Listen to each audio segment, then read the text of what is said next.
Hey, my name's Matt, and I just want to show you how I have my Veto Tech LC wheeler set up. This is for general electrical work. I got separate bags for doing low voltage and other specialty things. So basically, the way this works out well for me is I have a small bag. This is the TP3B, and this is like my grab and go. So I keep all my basic tools in here. I can just grab this and go, and this hooks on to the tape clip. Really nice. Everything else is in the bag. Veto will always tell you the label's the front.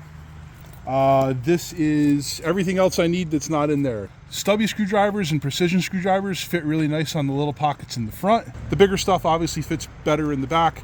Nice thing about these tall bags is you can fit the really tall stuff no problem. The front of the bag, I keep jumpers and a headlamp.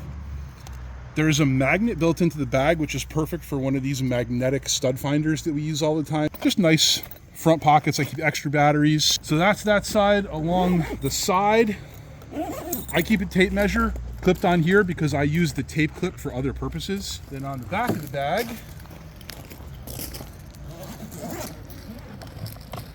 I keep my hammer and I keep a set of bits, able to keep the little Milwaukee M12 impact in there, which is really handy.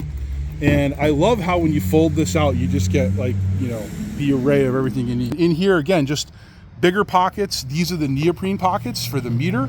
There's a couple of them. I'm only using 1 meter in here, but these are the soft pockets that won't like scratch the display. These pockets are really stretchy, so you can fit a bunch of stuff in them. The whole thing is, when we set these bags up, is we didn't want to have to go back to the truck for virtually anything once we got into the house. You can wheel this thing into the house. The grab and go bag goes wherever you're working. And then you got every other tool that you possibly really need for the day in the foyer or the basement or wherever you came into the house. You can just leave that set up and at least it's there. That's how I have my bag set up.